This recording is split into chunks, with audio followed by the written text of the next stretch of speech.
What's going on, everybody? Welcome back to In the Dugout, and this is the Dugout Debate.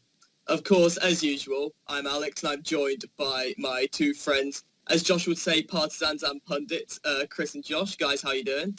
Not too badly. I mean, you know, I've had better Hey, days. what's going on, Alex? Exams are over. I wish exams were over. I've still got... By this point next week, my exams will be over. So you may be seeing a very much... home. Yeah, might be seeing a much more depleted Alex if I finish exams that time. Anyway, let's go straight into it because there is no time to waste, and we'll start, as we always do, with our round, which is Picture of the Week or Picture This. And Josh will helpfully put the picture on screen when he's editing. And guys, what is this picture representing? Do you want to kick us off, Chris? To quote you, not really, but I will you're anyway. going to anyway. Has Rudy just done a Draw My Life video and he's watched it back and just gone, oh? See, is Rooney not quite sure what the menopause are or what it is, and he's just realised that he forgot to pull out of his nan at the care home? Oh, no. Jesus Christ. Right, starting that cut. We're doing that this week. Right, cool. We're off already. Has Rudy just discovered where China is? Has it just been announced to Rooney that he has to face the Tottenham mascots in a spelling bee? Is Rudy impersonating everyone to be caught on To Catch a Predator? Oh, for God's sake. Is he going to go into diabetic shock? You're in your bloody nonce videos. That sounds really bad. That doesn't... Not how it sounds. Chris isn't in the videos. He just enjoys watching them. He takes inspiration. And has it just occurred to Rooney that after having taken his Year 2 SATs, Kai now has more qualifications than he does? All very good shouts, but do either of you have, by any chance, the correct answer to this? Chris this is Rooney looking slightly aghast, almost, just before the start of Man United's game against Tottenham. Yeah, of course, that's right. It's Rooney basically standing in the tunnel before going out to play Tottenham in the very last game against White Hart Lane, in which, of course, Spurs did come out winners eventually. Huh? You said against White Hart. Oh, like it matters. Our one viewer knows what he means. They know what we mean. Mum and Dad know what he means. We'll come on to Spurs a little bit later in the programme, but I mean, we're going to talk about Manchester United first, and it's something I'm going to come to you first with Josh as well. That game that means that Manchester United officially aren't going to be in the top four of the Premier League this season, meaning that all of their Champions League hopes, of course, rest on the Europa League final that's going to take place. And I've seen there's various different opinions going around between Manchester United fans saying whether it's been a successful season or not, because even after like a 23-game unbeaten run, still ending in 6th, not doing too much better than you were with Van Gaal, which much better players. In your opinion, if you do win the Europa League and therefore get Champions League football, is the EFL Cup and the Europa League a successful season for your club? I would argue that at the beginning of the season, that's certainly what we have taken. In terms of 6th place, say under the Van Gaal, through the Van Gaal years, I think that the other teams around us were significantly worse. For example, Chelsea, last season's reigning champions, ended up finishing 10th, I think, whereas now they've really become quite resurgent and have now won the league again. So obviously they've improved significantly. Man City, I've got Guardiola in for sort of Pellegrini, potentially slightly outdated tactics, so they've brought Guardiola in. I'm not personally a fan of his, but he seems to be doing all right with them for his first season. Liverpool have, I think, probably exceeded expectations. And not only that, I think Mourinho didn't inherit the best of teams, really. It's either really aging or really inexperienced, and there's not many players probably at one matter in terms of, or Michael Carrick as well, but even he's getting on a bit, that at that point where they're still performing very well week in, week out, and they've got the experience behind them, and they've been very consistent. Whereas I think, say, we've either got players like Martial or Rashford who, yes, are good on their day, but firstly, they've not been turning up massively every single game, and even then they've not got the experience behind them. And other players like Rooney, who's got the experience but hasn't quite got the ability anymore. Zlatan, unfortunately, I would argue our best player of the season, certainly for the first half, has injured. He's missing for the last few games, and our injury list certainly has contributed to why United haven't done as well as we probably should have, and as we were touted to at the beginning of the season. Now, Chris, I'm going to come on to you for this because it's going to go on from something that Josh just said, and I've got quite a controversial opinion about one of the players he said there, which is Zlatan. And I think people have got opinions about him and Paul Pogba totally the wrong way around. Neither of them are flops, in my opinion, but I saw a statistic, and no player has missed more clear-cut opportunities than Zlatan Ibrahimovic in the Premier League this term, by far.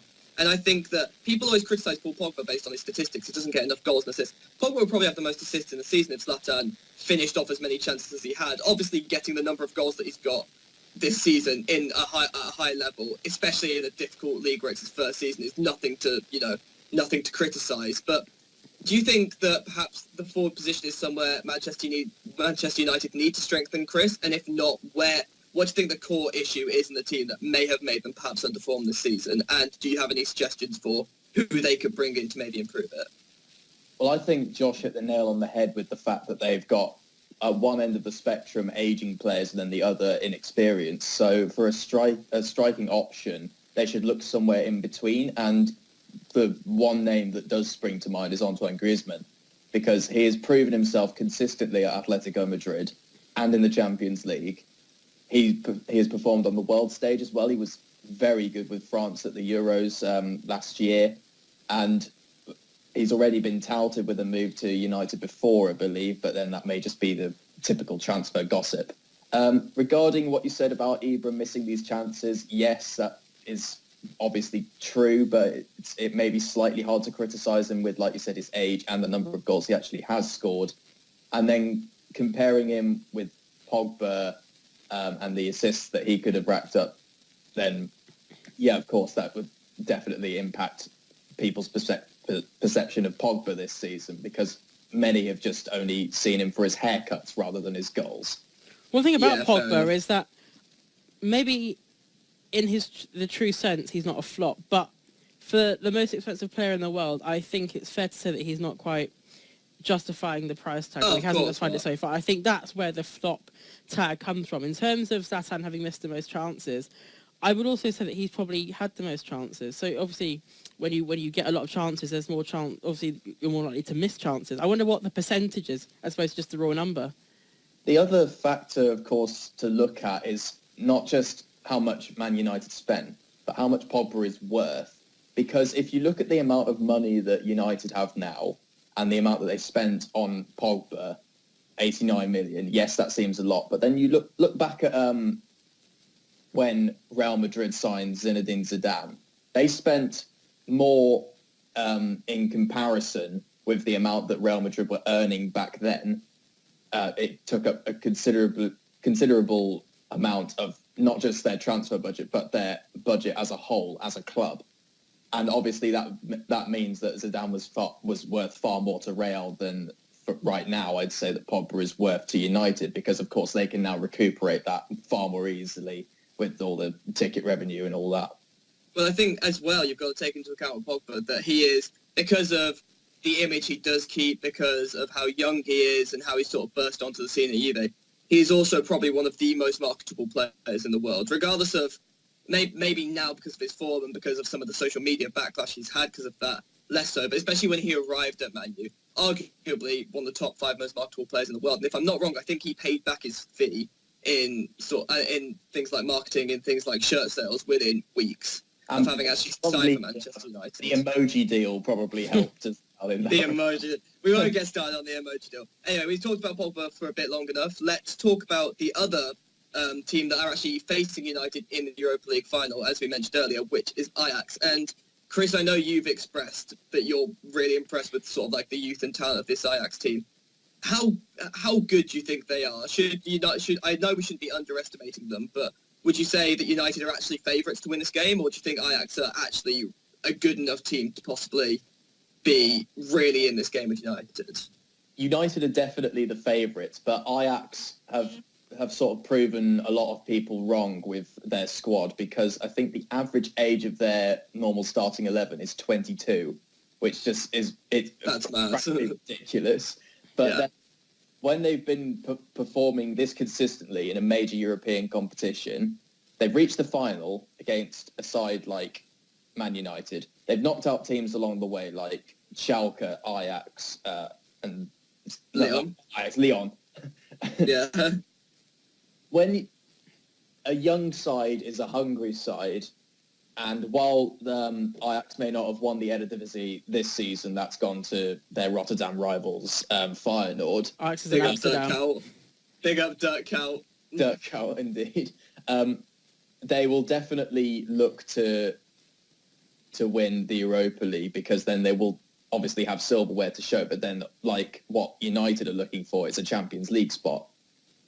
Josh, how confident are you going into that game? Pretty, to be honest with you.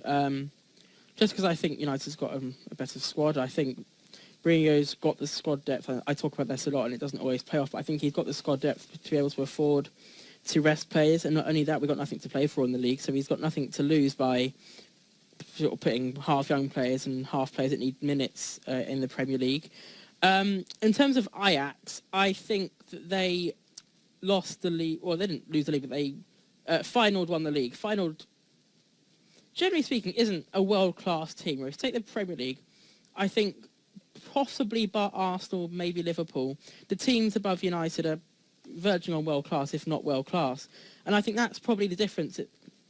It's not just your team, it's also who you're playing week in, week out. I think, theoretically, a lot of teams below United could give Ajax a run for their money in a final. So you would have to fancy United. They've been the favourites pretty much since they entered the competition, but obviously anything can happen, and you can't rule Ajax out. They have got some good players, and like I said, anything can happen. Yeah, and obviously Jose Mourinho as well has an unbelievable record in finals. So I think he's been in something like 13 finals and won 11 of them, which is crazy. So he knows how to handle these big game situations, which is perhaps something the youthful members of the Ajax team, such as Kasper Dolberg and Justin Kluivert, maybe don't quite know how to handle. So it'll be interesting to see how the Ajax team handles that final. But we're going to move on from Manchester United in the Europa League now, and we're going to move swiftly on to our number of the week, which this week is 14. So, guys, throw this back over to you. What could the number 14 represent? Well, following on from what I said for the picture round, is it how many months pregnant is Wayne Rooney's nan? Just bully away Rooney's nan today. Just reached that age where the gestation period increases. Is 14, is that the average IQ of the cast of Geordie Shore? I think it's the combined IQ. What is the yearly salary of Diane Abbott's 10,000 policemen going to be? Oh, we're never going to escape. I should have known that was going to come. One of those was going to happen. Is it what percentage of Stephen Hawking isn't synthetic? Oh, wow. Jesus. Very funny. You lot are going in today, mad. If I had 7 for every gender, what would I have? Oh, God. On a scale of 1 to 100, how much faith did I have in Alex actually hosting tonight? Why you got to BM me like that? I've been very busy, okay? Also, I just thought I'd, let the people have, obviously, Josh's, by his own admission, and no one else's, the favourite host of the people, so thought I'd let him do a few. The people's choice. The people being his parents. Hey, Basically. there are only viewers, so you got to deal with that. And us watching things back so we can laugh at Chris's horrendously inappropriate segues. But that's not been up yet. Right, it will by the time this goes up, though. No, of course. I've got a final one. Oh, you have a final one? On a scale of 1 to 10, how funny is it that Liverpool reject Brad Jones spent 5 years at Anfield but had to go to Feyenoord to win the league?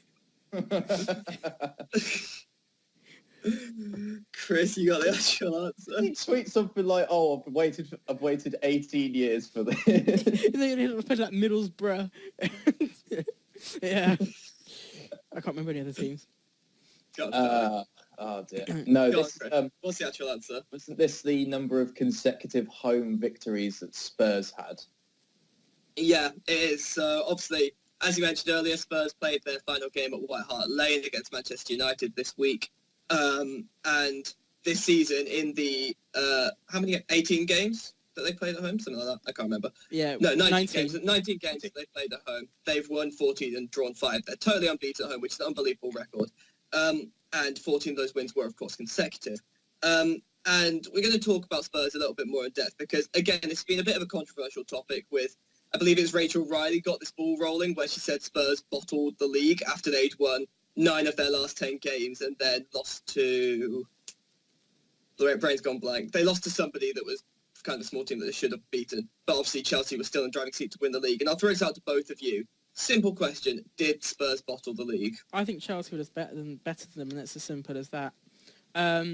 Last year they bottled definitely second, perhaps the league. But I just think Chelsea have been on top virtually since the season began. So I think it's massively unfair on Chelsea to say that Spurs won it, and instead of crediting Conte and his team for how well they've done, instead criticising Pochettino and his team, who've also done remarkably well. If you said 3 years ago that Tottenham would have 2 second place finishes on the bounce, I think, well, sorry, no, a third and a second, but they should have got they should have got second. Yeah, they'd take that. So I don't think it should have been Liverpool's year. I don't think. Well, why? I don't think it's fair to say that Tottenham bottled it. I think they should be very, very proud of their achievements, and I think Chelsea, it would have been fair to say, would have bottled it if they ended up losing the league. But no, not at all for Tottenham. Chris, agree? Disagree? Yeah, I'd have to agree. And looking ahead, of course, they're going to be playing all their home games at Wembley next year, or next season, rather. And we did speak a bit about how they may be affected by that. But like Josh said in a previous episode, they had a bit of a transition period. So I actually think they could progress pretty well in the Champions League next season because it's looking very likely that they're going to finish second.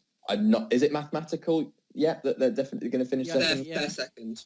They're second. So they're going to have a much easier group on paper than perhaps they did this season. I can't quite... Was it... it was Leverkusen, Monaco, and someone else. I can't remember. I couldn't tell you. Group stages were a long time ago. Yeah, you weren't interested because Liverpool weren't in them.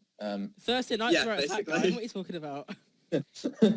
But yeah, Take it from me, Josh. A Europa League final loss hurts. But you don't have double agent Alberto Moreno, so you're probably going to be okay.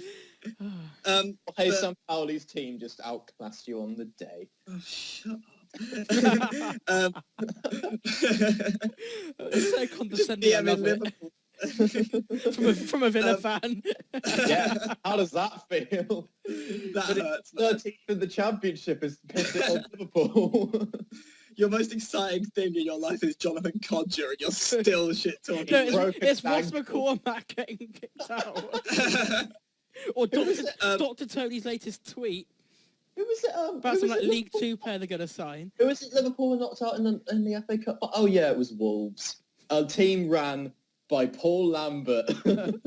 What are you saying about Paul Lambert? A former Villa manager, no less. Yeah. But anyway, just trying to keep this on the rails.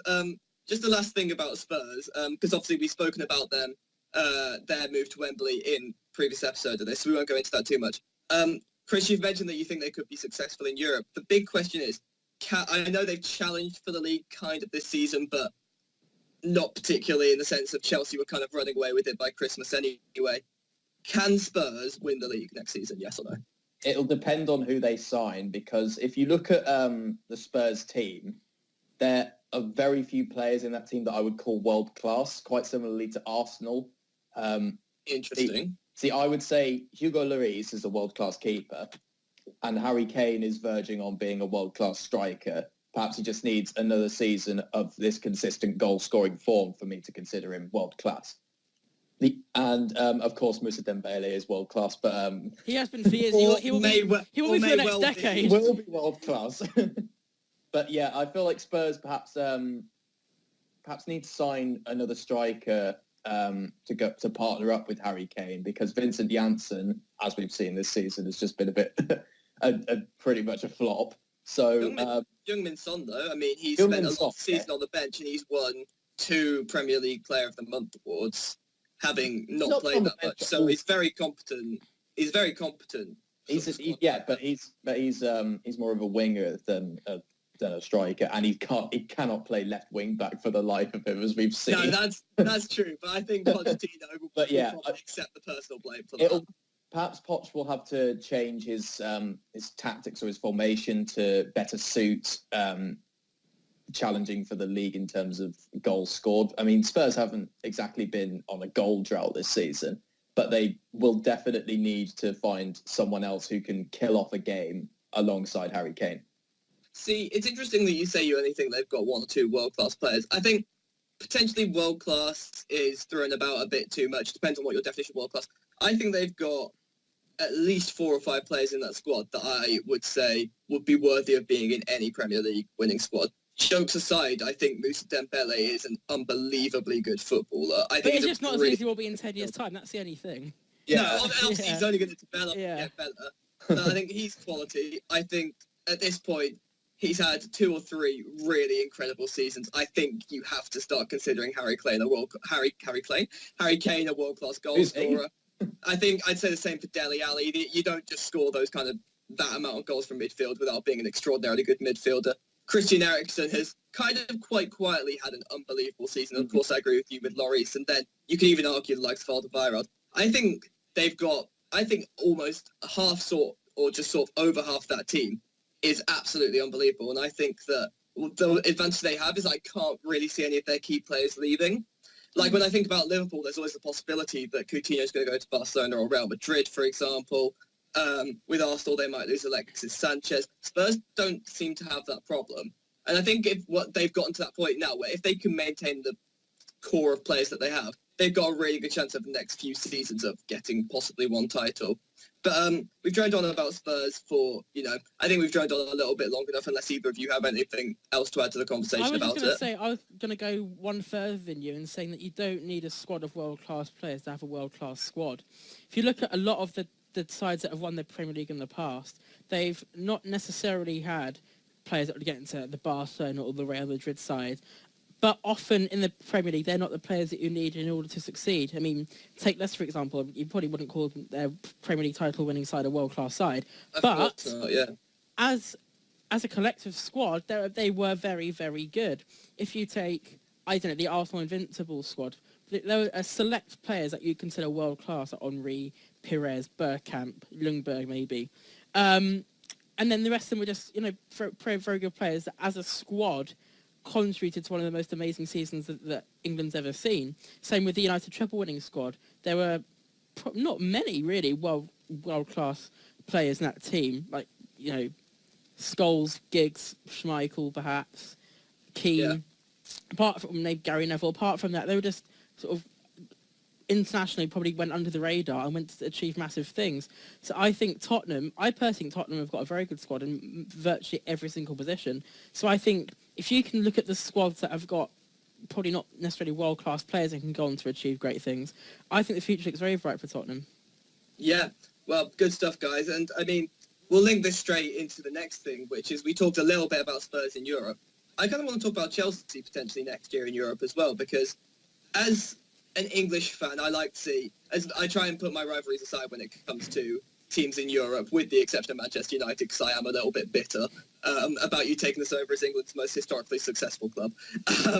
But generally speaking, I like to see English sides do well. And I'm quite excited about the prospect of what this Chelsea team could do next season in the Champions League, because part of the problem that English sides have had in our sort of steady decline in Europe over the course of the last sort of half a decade or so, in my opinion, is lack of any sort of solidity in defence. Like all the great sides that are doing well in the Champions League consistently now, Atletico Madrid, Juve, Real Madrid, are often doing well, and part of their core is a very, very strong defence. And this Chelsea sort of core, this solidity that they have, is, in my opinion, makes them one of the strongest teams we've seen from England in sort of the last half decade since the decline started. And I'm very excited to see what they could do in Europe. And I want to throw this out to you guys. Do you guys agree with me? How far do you think Chelsea could potentially go in Europe? I'll throw this to Chris first. Do you agree with me? Do you think they could potentially sort of make a semi-final run as we would expect of a lot of the top 4 English teams 10 years ago? Or do you think that I'm wrong, they might flop in Europe? I think looking at recent years, this is perhaps English football's best shot at reaching the final, because you look at how brilliant Chelsea have been all season. You look at their manager, who has been in charge of incredibly defensive teams like Juventus and, of course, while he was at Italy. He's managed to sort out all of Chelsea's problems from last season with their low finish and the players who weren't playing for the manager. He's got Diego Costa, Eden Hazard scoring again. He's brought in players like N'Golo Kante who can just dominate midfield. And I've already said in our first live episode, or the first episode I hosted actually, that their defenders like Marcus Alonso and shifting Victor Moses to a right wing back have all paid off. Conte is a manager who knows exactly how he wants his team to play, and the players know their roles. So I feel like, depending on who they come up against, Chelsea could reach the final and potentially go on to win it. Josh, do you agree with Chris? And also, just to add something else in there, do you think there's any areas Chelsea do need to strengthen? Well, firstly, I will disagree with Chris. I don't think that any of the English teams are good enough to progress maybe past the quarter-final. I just don't think they are. I think if you look at Real Madrid and Barcelona perhaps slightly on the decline, but they're still a very good side. Real Madrid is flying at the moment. Juventus are insane. Monaco, very, very strong as well. Bayern Munich are always up there. I think England had their glory days, maybe 2005 to 2012, if we go from Liverpool's win to Chelsea's win. Yeah. And since then, it's been a very, very, very rapid decline. And I think it's going to take something very massive for that to reach those heights again. And that's to say, to win the Champions League. I think it almost speaks volumes that Leicester, perhaps they were prioritising the Champions League, but that they were having such a poor Premier League season, but were the team that progressed furthest from England in the Champions League.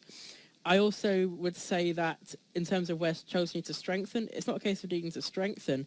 I don't know if it's, I don't know what it is, because they've got a very good side. They've won the Premier League by quite some margin, not points-wise, but just in terms of ability, I would argue.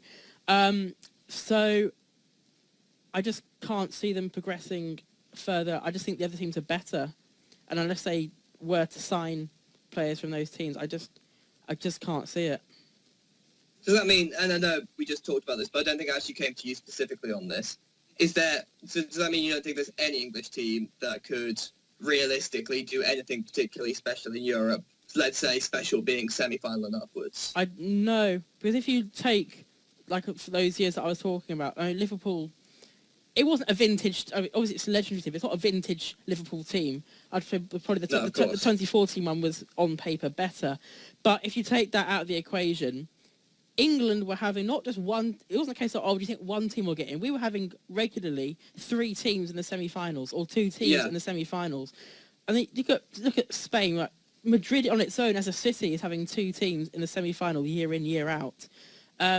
So I think you'd have to look back to those days and think, no, even if one team gets into the semi-final, that does not mean by any stretch of the imagination that England are suddenly one of Europe's elite again. I think we've got a long way to go, and I would argue that the Premier League is getting worse.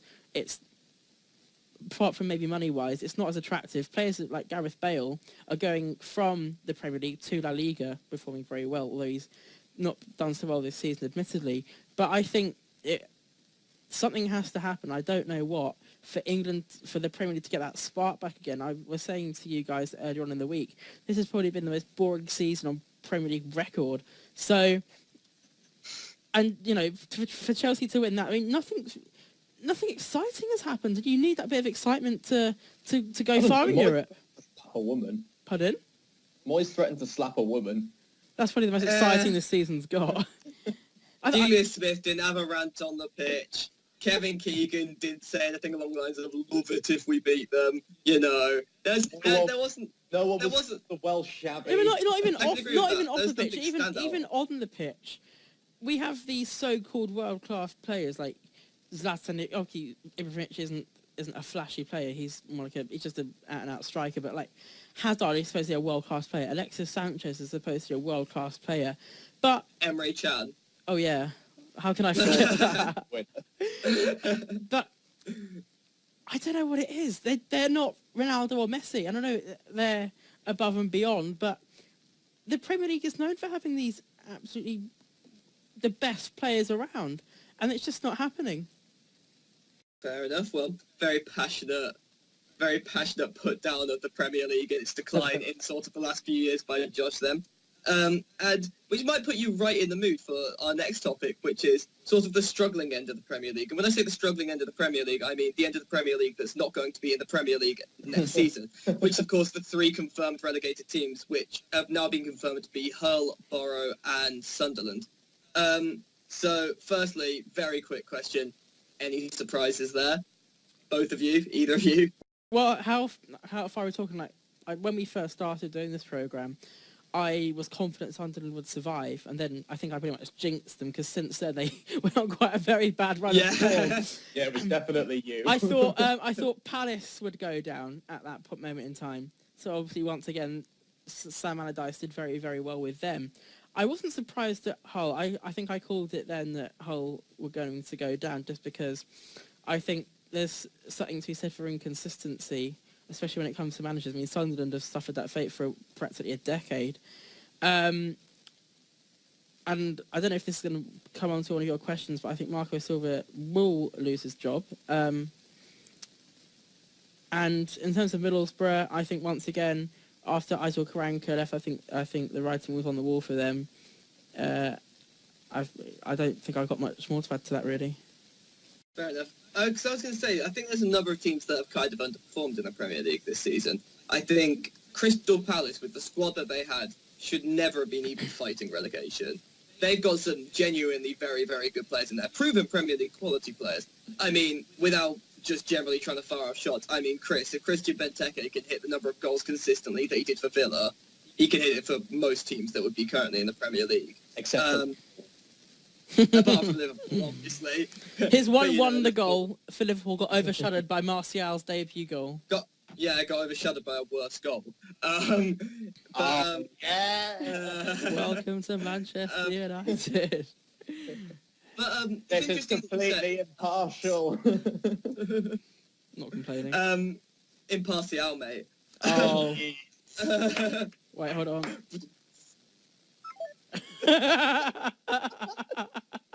Just glad it's not me for a change. Oh, is he not coming back? Apparently not. Lost our host. The show must go on. It wouldn't let me rejoin. I was literally just sitting there spamming the button like I can't rejoin. So, not only has Alex not been hosting in recent weeks, but he's now not going to have completed a full debate. It's Skype trying to tell you something, Alex. Huh? It's Skype trying to tell you something. Maybe I'm just there as a bit part pundit, but I think we need the best presenter back. But going back to what we were saying, you mentioned about Marco Silva, Josh. Yeah. I'll come to you for this, Chris. I've been very impressed with Marco Silva and what he's done with that whole side. I think they've looked far more organised since he came in, and I personally think they were kind of doomed for relegation from the start of the season. To even do what he's done with them has been almost wondrous, in my opinion. Do you think, if he does get sacked by Hull, do you think he has a future in Premier League management? I am going to first off disagree with Josh. I don't think that Silva will lose his job. I feel like he will leave because someone else will come in for him, because he has proven himself in the Premier League as a very decent manager, and his incredible home record of 3 years unbeaten at home was obviously tarnished by, to quote myself, Billy fucking Jones. But I feel like Marco Silva could definitely manage a Premier League team in sort of mid-table, maybe pushing on even Europa League. Because when you look at Olympiacos, they've obviously been they're a decent regular feature in the Champions League. Obviously, there's not a lot of competition, but yeah, the Hellas Liga is not really known for its high quality football. I don't even think they have like automatic qualification. And Probably not. but anyway, we're getting off track. I feel like perhaps Watford, because of course Volta Matsari has now been confirmed leaving Vicarage Road. Perhaps they should look at getting Marcus Silva. That's a good shout. Might be a very good appointment. Something we may see in next season. And Chris might be coming back next year, looking like the prophet, like I did when I predicted Monaco to go all the way through the Champions League, because, you know, legendary football analyst Alex Lavery. They got all the way. But unlike my football prediction, something I'm not known for performing particularly well in, although known for performing slightly better than Chris in, is indeed the Dugout debate that we have at the end of every episode. You forgot to acknowledge my glory. Oh, I'm sorry. That George It doesn't need to be pointed out. Thank you. It doesn't need to be pointed out. Good point. But this week, the theme of the Dugout debate that will feature at the end of this episode is the greatest international team never to win. I think in the end we decided on never to win a World Cup specifically. And so obviously all three of us have picked perhaps a team from a different era, and we're all going to try and argue our points, then sort of try and take down the others. And with any luck, Chris will come up with a suggestion that's actually somewhat feasible. And to prove his worth, I'm going to come to him first and see if he can get through this without me and Josh ruthlessly taking the piss out of him. Or just fact-checking him. Let's just bear in mind this debate was postponed because I couldn't think of anyone. This should be fun. I've gone... So the 1953... There wasn't a World Cup in 53, you idiot. But that was an astoundingly entertaining FA Cup final. 100,000 people went. No, I've gone for the Dutch team of 2010, a fairly recent addition to our list. This Dutch team, they'd gone the entire tournament without losing. They'd won every single game up until the final, of course, where they were pipped to the post by Spain from an Iniesta 116th minute goal. So they managed to take it to extra time.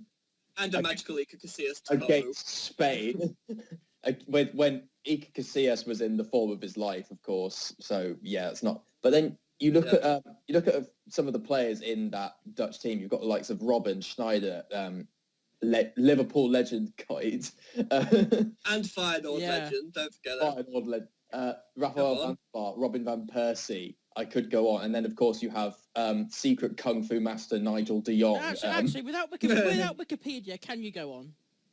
No. Well, the beat. Actually, no. I'm not gonna take you down whilst you're in your first bit. Continue. We'll get to that later. You may as well, because I'm not. Is that your piece? Shall I move on? That's just me for now. You may as well move on, and I may as well leave because I'm not going to win. Okay, Josh, if you can resist the urge to take the piss out of Chris's choice, can you tell us who you've chosen? That's like telling a drug addict to stop using. Is that withdrawal symptoms from not taking the piss, just twitching? There are help centres. If only Corbyn were in power, we'd have some state funding for that. Anyway, I digress. He is a member of BBK. He knows all about drugs. What? He's on Wikipedia. He's registered as a member of BBK. But we're getting off topic. Maybe leave crime culture for this is a to different... distract from how shit my choices. Just carry on. Well, I'm going for a team slightly less recent, but nevertheless still known to many of our two viewers, which is the 2001-2006, so the Sven-Göran Eriksson years of England.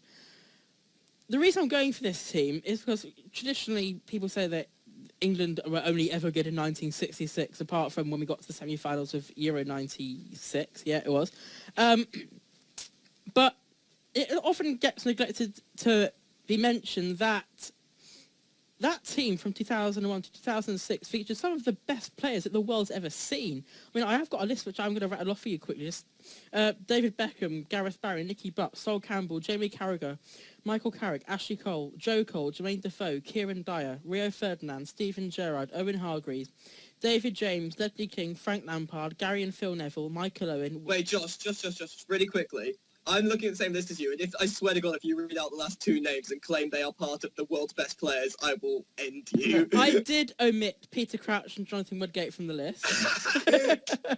What are you on about? Jonathan Woodgate's great. Wikipedia, the only source after his world-class debut for Real Madrid. But anyway, Wayne Rooney, Paul Scholes and John Terry.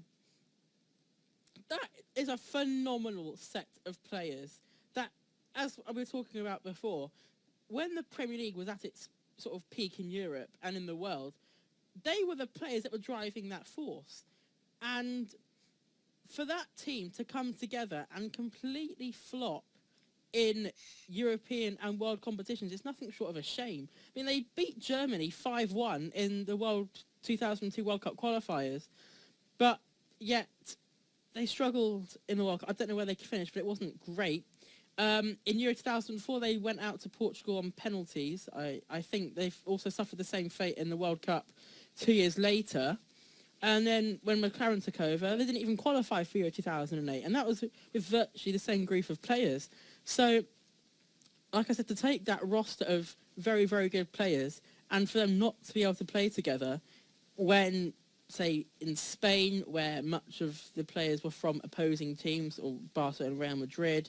Germany, a lot of the players come from Bayern Munich, Dortmund and abroad, and they still have gone on to succeed. For England not to do that is nothing short of a massive shame. Fair enough, and so I will go on to my team. I was tempted to sort of pander to our largest viewer base and go for the 2006 Togo side, but not the 2016 Euro 2016 England squad. Funnily enough, no, because I'm not Chris. I go for good choices. It started. I'm going to go for the 1950s Hungary team, which, if you're not like a mad follower of football, kind of sounds like it's a very obscure choice, but they were an unbelievable side. Regrettably, I can't sort of list off the same numbers of players that England's golden generation do have, which may turn out to be something of an advantage for Josh when it comes to the rebuttal side of it. But I can read you off some things that perhaps show the dominance that they did have during this period. So they had players like Ferenc Puskás, who some people have even argued is up there with the greatest players of all time. I personally agree. I think he was, from what I've seen, the few clips you're able to find, he's brilliant. They had forwards like Hideguti, they had Coxis, who were prolific in Europe and on the international scene. They scored in a world record 73 successive matches in the decade of the 50s, which is unbelievable. They played 50 games in which they had one loss, and that was in a very controversial World Cup final against West Germany in 1954. In that 1954 final, which ended 3-2 to Germany, arguably one of the most controversial games in international history, with one of Germany's goals should have been technically ruled out for obstruction, a incorrectly ruled offside goal that should have brought Hungary back on terms. And I mean, you've even got sentiment from the likes of Stanley Matthews saying they were the best team he'd ever come up against, and arguably the best team ever. And I just think that kind of dominance and those kind of statistics can't lie. And that team, with the players they had and the dominance they showed throughout that period, to me, it's unbelievable that they didn't win a World Cup. Obviously, they came very close, but with that kind of dominance, the fact that the one game they lost in 50 was the World Cup final, to me, shows that they really should have done better with that sort of team they had. So we'll move straight on to rebuttal. As host, it's customary, apparently, for me to sort of move on and give the first piece of rebuttal. And I won't be too mean, but Chris, you did name some excellent players from that Netherlands side, and I can't deny that they were an excellent side that probably could have done more with what they had. But you named brilliant players like Van Persie, like Schneider, like Robin, but neglected to mention the fact that a lot of the other bits of their team, the sort of depth just wasn't there. Ibrahim Afellay, who's barely got in the team at Stoke for ages, is in there. El Hierro Elia, who was only really known for being quick on FIFA and like FIFA 13. They've got a bunch of players on here that I can't pronounce. Andre Uija. Oh, he played for Blackburn. Uija. Demi Deziu. Oh, I think he played for Joris Mattisson. He played in the Premier League, I'm sure, as well. But either way, these aren't like world caliber players. When we're talking about sort of teams that had gone generations, teams that should have won World Cups. I saw the things that immediately come to mind for me are, obviously, I picked Hungary, sort of 1970s, 80s Netherlands with like Cruyff, 1970s, 80s Brazil, for example, but obviously some of them won World Cups previously to that kind of generation. And to me, it seems like that Netherlands side kind of had some world-class players, but absolutely zero depth. And to me, you can't be a team that is the team that is the best team that's never won a World Cup if you have nothing really beyond that starting 11. I completely respect that because, well, I can't really argue against it because I only picked this earlier today. And, of course, when you look at the likes of, the Spanish starting 11, you've got Casillas in goal, Ramos, Piqué, Puyol, Capdevila, Busquets, Alonso, Xavi, Iniesta, Pedro and David Villa. Of course, that Spanish team is unbelievable. But then you have a look at some of the other teams that this Dutch team of supposedly lacking in depth managed to get past. They took out Brazil in the quarterfinals. A Brazil team with, It wasn't a vintage Brazil team though. Of course, and Brazil have obviously been slightly underperforming on the international stage recently, especially finishing fourth in their own backyard. But then you also... I was just going to say, looking at it now, I mean, especially in the attack, you sort of... Brazil's are kind of, to me, synonymous with exciting forward play and stuff like that. And looking at this Brazil side, I would say it's like one of the weakest sides going forward. Like, reading you out the names of the forwards that they had. They had Luis Fabiano, who, in fairness, at the time, I believe was at Sevilla and was performing very well. They had Robinho, who never really proved to be particularly anything good. They had Nilmar, who was playing for Villarreal at the time. Is that Neymar's, unknown cousin or something? It's Neymar's cousin who was OP in FIFA in FIFA 13, and that's all he's known for again. And they had Graffiti, who at that point was kind of way past it, because obviously he'd been brilliant at Wolfsburg for a while, but at this point he was 30-something. And those were the only forwards they had. Granted, they still had prime age 28 Kaká, and I mean, fair play, you can't argue with that, because Kaká was incredible in his time. And they had Julio Cesar at the peak of his powers as well. But just going forward, they don't really seem to me, that Brazil side that Netherlands overcame, to be synonymous with a vintage, like Josh said, Brazil side. So I don't think overcoming that is necessarily a prerequisite to Netherlands being a great, great team, really. This is true, but just looking at the actual road to the final for both of these teams, there's pretty much only one team in both cases where I'd consider there to be teams that could genuinely go on and win.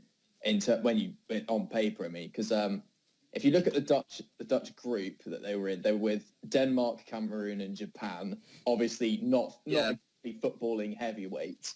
And then with Spain, you have Switzerland, Honduras, and Chile. Which did you have to pronounce those in a Spanish accent? Chile, Honduras. I didn't learn Spanish for 6 years not to use the. I'm doing it at university and I still say it with an English accent. Yeah, you support Villa. Where's the Brummy accent? But you don't... Honduras. You don't see Spanish people going, oh yeah, vivo en England. They say it their own way. And I'll say it mine, so don't fucking judge. I'm judging. That's all you do. But then the Dutch in the round of 16, Dutch beat Slovakia 2-1 and then Spain beat Portugal 1-0. Of course, Portugal are a good team. But then you look at the semis, the Dutch took out Uruguay 3-2 and then the Spain beat Germany 1-0. Germany were the one team that I would consider to be a genuine winning, potentially winning side that Spain came up against, possibly Portugal as well. But then Brazil, I'd say in terms of World Cup and international football, Brazil's name carries a bit more weight than Germany's. I may get a bit of slack for that, but I think in 2010, it's almost like the decline of Brazil overlapping the rise of Germany. Yeah, I was going to say, I think you were looking at a Brazil that was kind of just past its prime, with like a Germany that was just about to come into its prime. But equally, I don't think any of this is particularly relevant to proving that Netherlands were I know. a particularly high-class team. Hey, if This is 100,000 capacity was relevant to the 1953 FA Cup final, this is relevant to Netherlands being the I best must team not say, to win a this- World So, Cup. so conclusion, it's not relevant. Yeah. This is the one rise of Germany in Europe that we are happy to accept. And even then, I wish it was that's basically England. That's Chris accepting that he's not won a debate, but he's going to go out with a bang, like with a nice World War II joke that might get a few people a little pissed off. This was the third time that the Dutch had fallen at the final hurdle, and it was the second time that they had lost out in extra time. So this hasn't really been from lack of effort from the Dutch over the years. You mentioned they've had teams with the likes of Cruyff in them, but then when you look at the team that the Dutch had back when Cruyff was playing in that World Cup final, there's far more there's obviously, I'd say, in their starting 11s, there's far more strength in this Dutch team than there was back then. Well, that's what I want to touch upon with your choice of Hungary, Alex, is that, yes, Puskas, and you did mention a couple of other players who I'm not particularly familiar with aside, without meaning to bring this into it once again, when Chris did bring up the 1953 FA Cup final in Blackpool, there were, I think, 3 players that were like, okay, yeah, they contributed to that. And apart from that, not fully a combination of Chris just not knowing and there not being anyone to know, that were actually like decent enough to warrant being mentioned. And I think the same goes to that Hungary side. Yes, obviously I think you said the only game they lost in the entire decade was the World Cup final. But if you look at the teams on paper, and let's not forget this isn't an argument that has to be based on paper, really. I think both the Netherlands side and the England side that I mentioned, both on paper and probably as club players, far more successful, far better, far more not just recognisable because of the age that we are and when they were relevant, but just because of their, how do you put this, sort of ability. Sort of the names that you see on ability. I paper don't know if it's as well. ability. Maybe I don't know if that's just a sign of modern football, because I obviously don't know how good that Hungary was. All we know is what we hear. We've never actually witnessed it.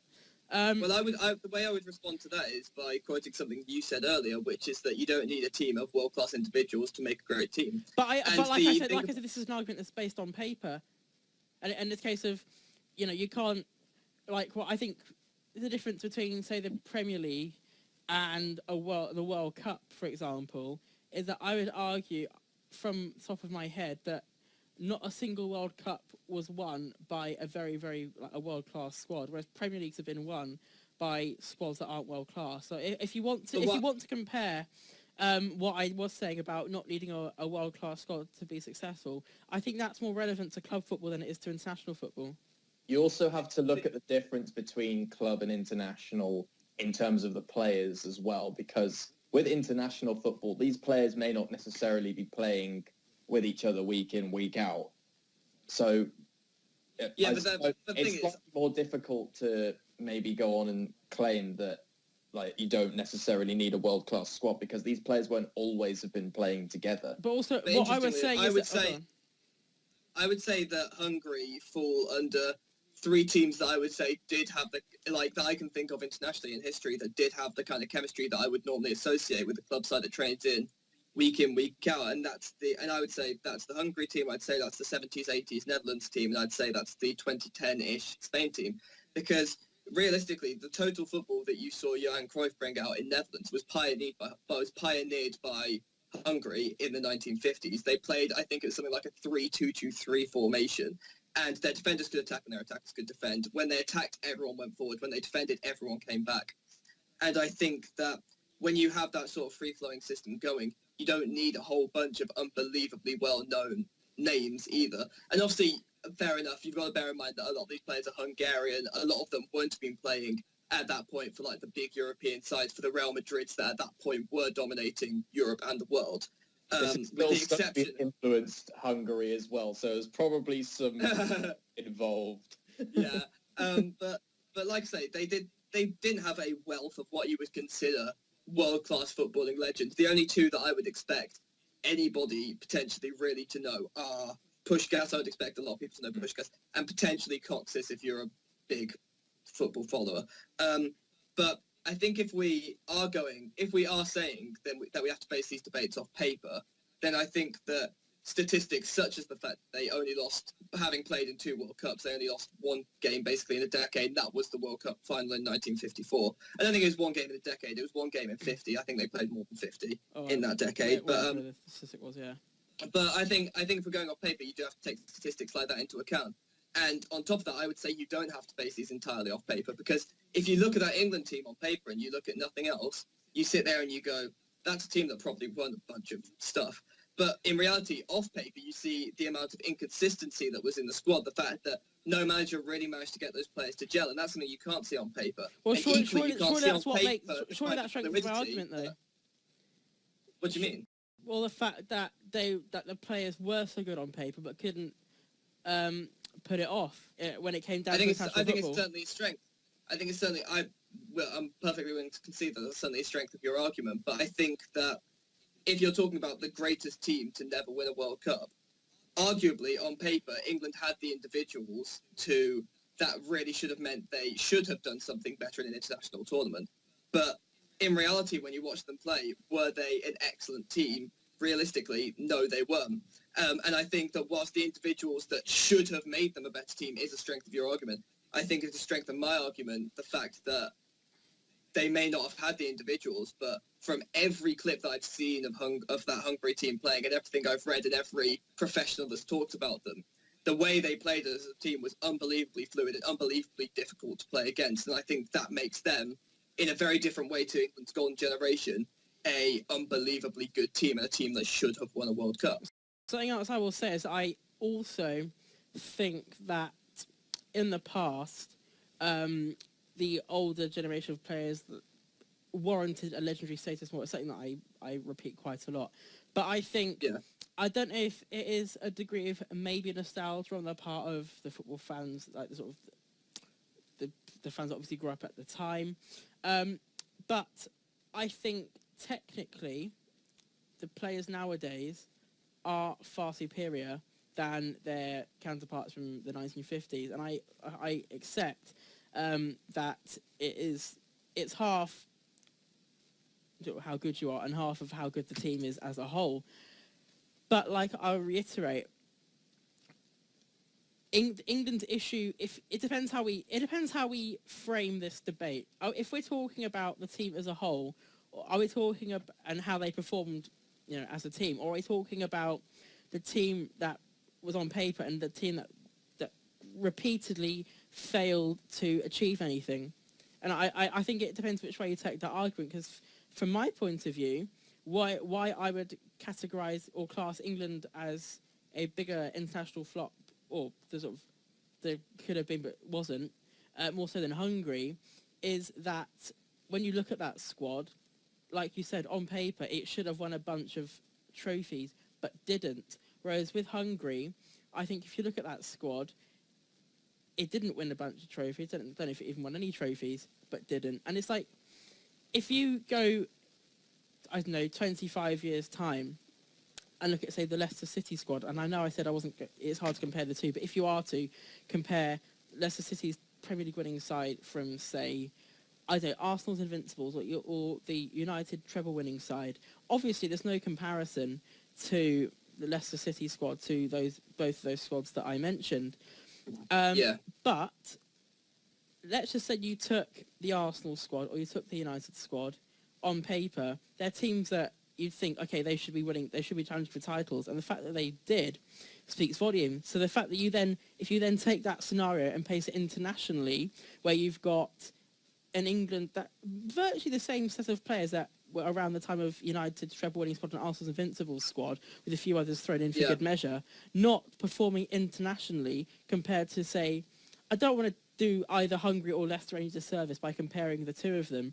But if you then sort of translate that into international football, with Hungary, the team that on paper wasn't the best, but as a team was half decent, I think you'd have to say that England, given the strength of their squad, it's more unfortunate that they didn't go on to achieve great things. Sort of the weight of expectation is, I'm guessing, that England should have been going on to do more and didn't, and then Hungary, perhaps at the time, weren't really, they were sort of an underdog football. I think that's the fashion of And- the media well- these days, that there's just more expectation on English football per se. Yeah. Yeah. Well, I'm going to bring it to a close. What I would just say is quick closing statement. That is, I think there's also potentially a degree of the fact that I have chosen a team from the 1950s, no less a team that's full of Hungarian names, and there's a chance that there are players that even I don't know in there, having done my research about them, that were potentially as good as, maybe not like a Paul Scholes, but as good as some of the good players in that England side that we just perhaps don't necessarily know about, and that might have some part to play in it. But I mean, if there is anybody still watching at this point, well done. Congrats, you made it. Do you agree with... Do you agree?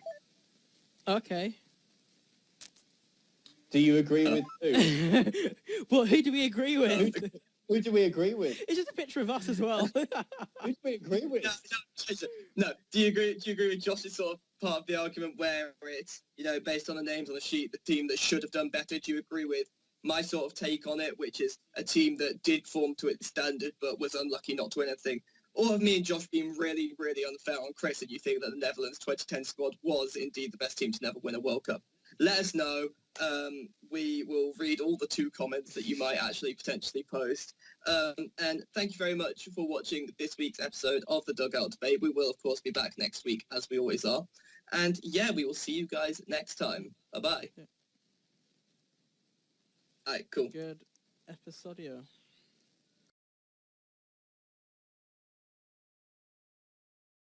For more footballing content from In the Dugout, like, follow, share and subscribe. And don't forget to check out our Facebook, Instagram and Twitter pages.